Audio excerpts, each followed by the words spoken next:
നമ്മുടെ വൃക്കകൾക്ക് എന്തെങ്കിലും പ്രവർത്തന വൈകല്യം സംഭവിക്കുകയാണെങ്കിൽ അത് കുറച്ച് നേരത്തെ തിരിച്ചറിയാൻ സഹായിക്കുന്ന 10 പ്രധാനപ്പെട്ട ലക്ഷണങ്ങളാണ് ഞാൻ പറയുന്നത്.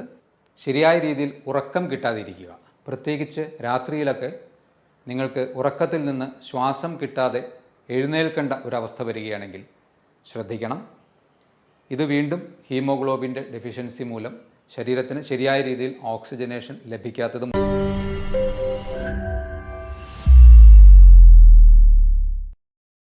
ഹലോ ഫ്രണ്ട്സ്, നമ്മൾ ദിവസേന കഴിക്കുന്ന ഭക്ഷണം മായം കലർന്നത്, കുടിക്കുന്ന വെള്ളം പലപ്പോഴും മലിനം, ശ്വസിക്കുന്ന വായു മലിനം.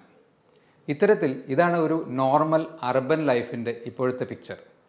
നിരന്തരമായി ബാഹ്യമായും ആന്തരികമായും നമ്മുടെ ശരീരം സ്ട്രെസ്സ് നേരിട്ടുകൊണ്ടിരിക്കുകയാണ്. ശരിക്കും പറഞ്ഞാൽ ഈ ഒരു സ്ട്രെസ്സിനെ കോമ്പാറ്റ് ചെയ്യാൻ അല്ലെങ്കിൽ അതിനെ നിർവീര്യമാക്കാൻ വേണ്ടി ശരീരം നിരന്തരം ശ്രമിക്കുന്നു. അതിൽ ഏറ്റവും പ്രധാനമായ 2 അവയവങ്ങളാണ്, ഒന്ന് നമ്മുടെ ലിവറും 2 നമ്മുടെ കിഡ്നീസും. നമ്മുടെ വൃക്കകൾക്ക് എന്തെങ്കിലും പ്രവർത്തന വൈകല്യം സംഭവിക്കുകയാണെങ്കിൽ അത് കുറച്ച് നേരത്തെ തിരിച്ചറിയാൻ സഹായിക്കുന്ന 10 പ്രധാനപ്പെട്ട ലക്ഷണങ്ങളാണ് ഞാൻ പറയുന്നത്.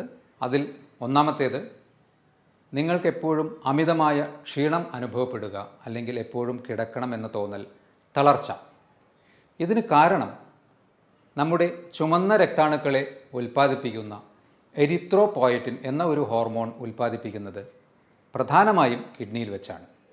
സ്വാഭാവികമായും കിഡ്നിക്ക് എന്തെങ്കിലും പ്രവർത്തന വ്യതിയാനങ്ങൾ വരുമ്പോൾ എരിത്രോപോയറ്റിൻ്റെ പ്രൊഡക്ഷൻ കുറയുന്നു, RBC പ്രൊഡക്ഷൻ കുറയുന്നു, ഹീമോഗ്ലോബിൻ്റെ അളവ് കുറയുന്നു. നിങ്ങൾക്ക് എപ്പോഴും ഒരു ക്ഷീണമായിരിക്കും അനുഭവപ്പെടുക. നമ്പർ 2, ശരിയായ രീതിയിൽ ഉറക്കം കിട്ടാതിരിക്കുക, പ്രത്യേകിച്ച് രാത്രിയിലൊക്കെ നിങ്ങൾക്ക് ഉറക്കത്തിൽ നിന്ന് ശ്വാസം കിട്ടാതെ എഴുന്നേൽക്കേണ്ട ഒരവസ്ഥ വരികയാണെങ്കിൽ ശ്രദ്ധിക്കണം. ഇത് വീണ്ടും ഹീമോഗ്ലോബിൻ്റെ ഡെഫിഷ്യൻസി മൂലം ശരീരത്തിന് ശരിയായ രീതിയിൽ ഓക്സിജനേഷൻ ലഭിക്കാത്തത് മൂലമാവാം. നമ്പർ 3, ചർമ്മത്തിന് അധികമായ ഡ്രൈനസ്, അതുപോലെ തന്നെ ചൊറിച്ചിൽ.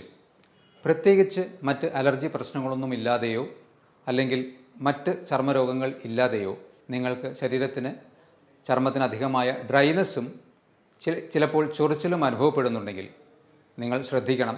കാരണം നമ്മുടെ ശരീരത്തിലെ കാൽസ്യം, ഫോസ്ഫറസ് പോലെയുള്ള ന്യൂട്രിയൻസിൻ്റെ അബ്സോർപ്ഷൻ ഡിഫക്റ്റ് കാരണവും ഇംബാലൻസ് മൂലവും ഇത്തരത്തിലുള്ള പ്രശ്നം കിഡ്നി തകരാറ് മൂലം ഉണ്ടാവാൻ സാധ്യതയുണ്ട്. നമ്പർ 4, ഇത് വളരെ കോമൺ ആയിട്ട് ഏവർക്കും അറിയുന്ന ഒരു സിംറ്റമാണ്. രാവിലെ എഴുന്നേൽക്കുമ്പോൾ കണ്ണുകൾക്ക് താഴെ ചെറിയ തടിപ്പും നീരും പോലെ കാണപ്പെടുന്നത്. ശരീരത്തിൽ നിന്ന് അധികമായി പ്രോട്ടീൻ, സോഡിയം ഇവയൊക്കെ കിഡ്നിയുടെ തകരാറ് മൂലം നഷ്ടപ്പെടുന്നത് കൊണ്ടാണ് ഇത്തരത്തിൽ നീര് വരുന്നത്. ഇതും കിഡ്നി ഫംഗ്ഷനുമായി റിലേറ്റഡ് ആയിട്ടുള്ള ഒരു ലക്ഷണമാണ്. നമ്പർ 5, രാത്രികാലങ്ങളിൽ അധികമായി മൂത്രമൊഴിക്കണം, ഇടയ്ക്കിടെ എഴുന്നേറ്റ് മൂത്രമൊഴിക്കാൻ പോകുന്ന ഒരു ടെൻഡൻസി. ഇങ്ങനെ കാണുകയാണെങ്കിൽ നിങ്ങൾ തീർച്ചയായും കിഡ്നിയുടെ ഫംഗ്ഷനുമായി റിലേറ്റഡ് ആയിട്ട് ഒന്ന് ആലോചിക്കേണ്ടതാണ്.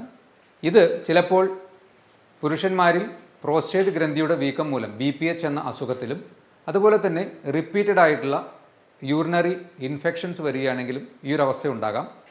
പക്ഷേ BPH അല്ലെങ്കിൽ പ്രോസ്റ്റേറ്റ് ഹൈപ്പർട്രോഫി നിങ്ങൾക്കൊരു അൾട്രാസൗണ്ട് സ്കാനിലൂടെ നിർണ്ണയിക്കാൻ പറ്റും. അതുപോലെ തന്നെ യൂറിനറി ഇൻഫെക്ഷൻ ആണോ എന്നുള്ളത് യൂറിൻ റൂട്ടീൻ എക്സാമിനേഷൻ ചെയ്താലും നമുക്ക് പിടികിട്ടും. നമ്പർ 6, മൂത്രമൊഴിക്കുമ്പോൾ അധികമായി ക്ലോസറ്റിൽ പത പോലെ കാണപ്പെടുക.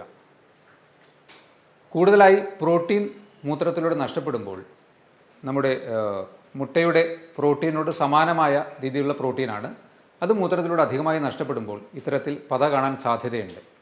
എന്നാൽ ഇവിടെയും നിങ്ങൾക്ക് 2-3 കാര്യങ്ങൾ ഇത് ശരിക്കും കിഡ്നിയുടെ തകരാറ് മൂലമാണോ എന്ന് തിരിച്ചറിയാൻ വേണ്ടി സഹായിക്കും.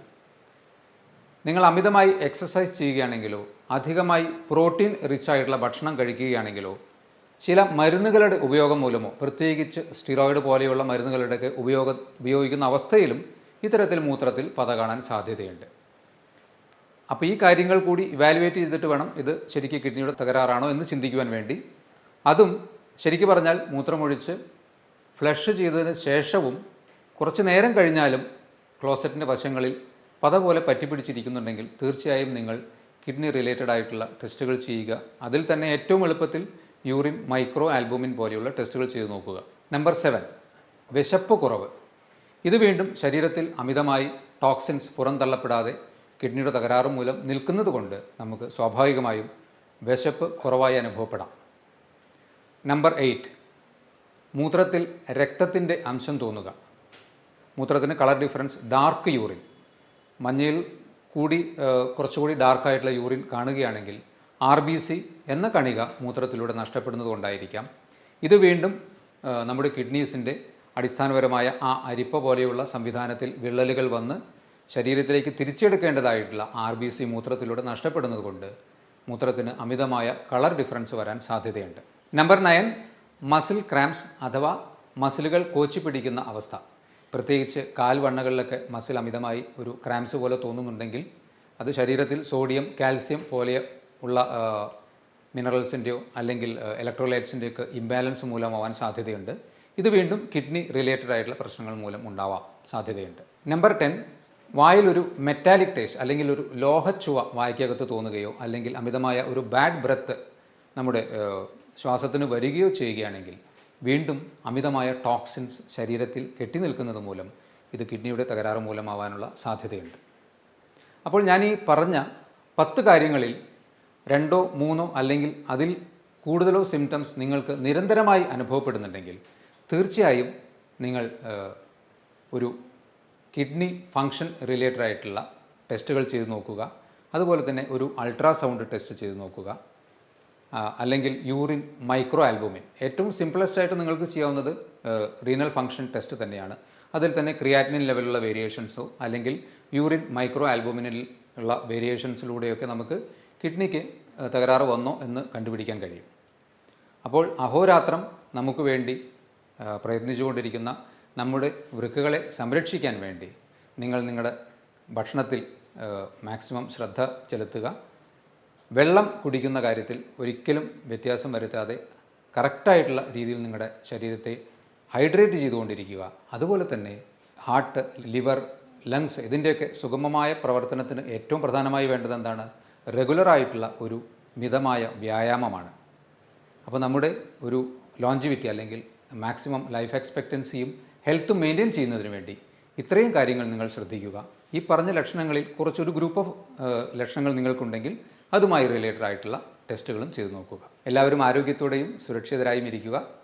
ഇതുപോലെയുള്ള മറ്റൊരു ഹെൽത്ത് ടോപ്പിക്കുമായി വീണ്ടും കാണാം. ബൈ.